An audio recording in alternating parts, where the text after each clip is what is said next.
Hello, I'm Tiago Cavaco and I'm standing here at Lapa Church, Igreja da Lapa in Lisbon, Portugal. It is a privilege for me to be talking to you in this city-to-city conference. Why is there hope? I would like to try to answer this question because I believe that hope is one of the hardest things to keep. And yet, when struck by a global pandemic, the whole world was still saying everything is going to be all right. And this very happened here in Europe, where generally we are expected to belong to this old continent and being a little sarcastic and even cynical about hope. So, is there hope? Why is that so? Depending on where you stand, answers may vary. As Christians, we can say that it is kind of our job to be hopeful.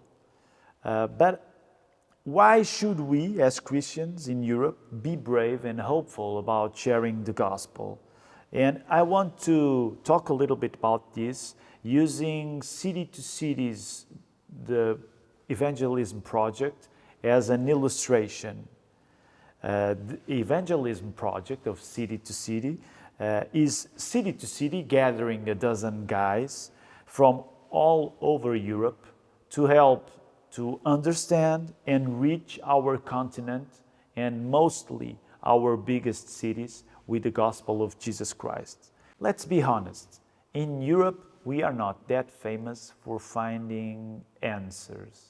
Generally, we prefer to find new questions. And we are not that famous as well in Europe to sound optimistic about sharing our Christian faith. Generally, I would say that we are that kind of crowd that secretly enjoys when successful people come from outside Europe and they come here and they try and they fail. Secretly, we enjoy when that happens. So, if we gather 12 Christians talking about how they should share their faith in their own European contexts, believe me, things do get a little bit complicated. But I will try to encourage everyone to be hopeful, noting three things. And let me just add that having a Portuguese cheering people up, it is a kind of beautiful irony. And God willing, we will need a small miracle to happen so that I can be hopeful. Because, you know, here in Portugal, we are all about lamenting. We even have our own form of folk song, fado, and fado is all about lamenting. So having a Portuguese trying to be hopeful, pray for me while I try to do that. The first thing I want to share is that hope does not mean feeling something, but hope does mean that you follow Jesus. So what's structural about hope is not feeling, but following Jesus. Fundamentally speaking, Christians are not hopeful because their hearts tell them to, but because Jesus does.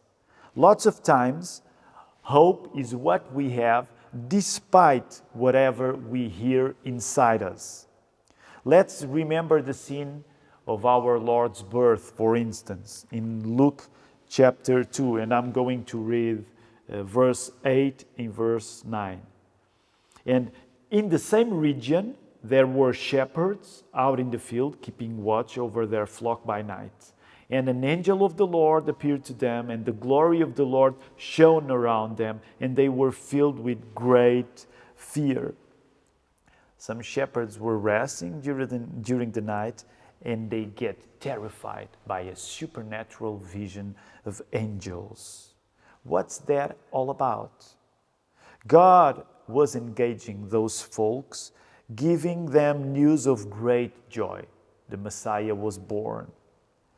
They were good news, all right, good news. but it was that kind of good news that terrifies you to death. And this is why hope, and something similar to hope, like joy, generally appear as commandments in the Bible. Real hope comes for us as Christians hand in hand with real problems. So, hope does not depend on what you feel. The hope does not depend on feeling good, because lots of times hope is what we do have while not feeling good. Hope is not feeling, but it's about following Jesus. The second thing I would like to share to you is that hope is not about success, but about its source. And the source of hope is Jesus Christ.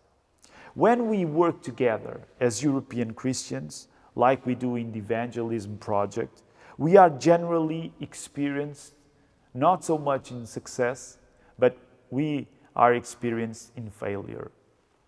Something remotely near to a surrounding Christian culture is definitely something that is in the past. It's not in the present. In Europe, no evangelical Christian sounds more convincing because it brings a lot of personal victories. We live in a continent where evangelical Christianity is much more about resisting than it is about winning. And that's okay.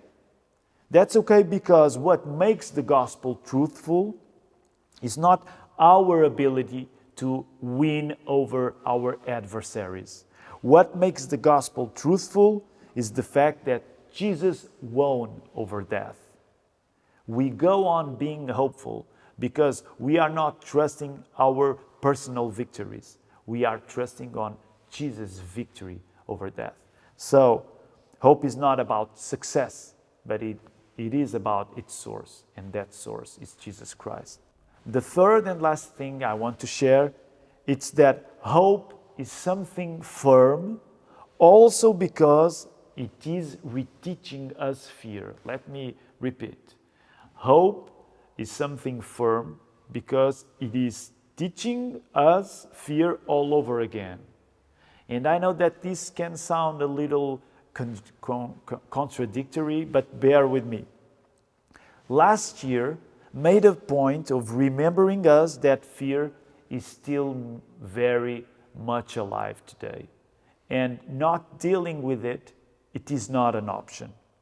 We should use the Bible's alphabet to engage with the world. Now that everybody is talking so much, for instance, about mental health.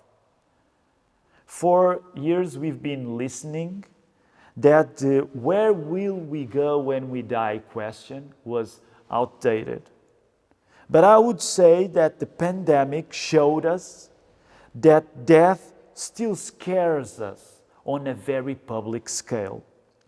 It's true that the coronavirus gave us new masks to wear, but it is also true that the coronavirus took away from the face of public discourse death's disguise as something elegant, private, and comfortable. When in hard times, people will admit that something can go very wrong inside them. And I would add that that means that death is waiting for people in the end, and they are becoming again more aware of it. But it also means that death is already inside people while we are still living. We are hopeful because we are not denying that we are surrounded by darkness. We are not denying that. We should admit that. As Christians, we should be the first ones to admit that darkness is all around us. But that's not the end of the subject. At the same time that we do not deny that we are surrounded by fear, that we are surrounded by darkness, we are also professing that Jesus Christ, our Lord, is Lord even over darkness. Even more, Jesus Christ is Lord, even over hell. So, hope is something firm, because while we are relearning that there are reasons to fear, Jesus Christ is Lord over all kinds of darkness that still scare us to death. So let's be hopeful. Hope does not mean that you feel something, but that you are following Jesus. Hope does not depend on your success, but depends on the source of hope, that's Jesus Christ. And hope, while making you admit that there are good reasons to fear, we know that our Lord Jesus Christ won over death. So we go on being hopeful. We go on believing in sharing the gospel. So may the Lord encourage us all and make us brave witnesses of His wonderful grace. God bless you all.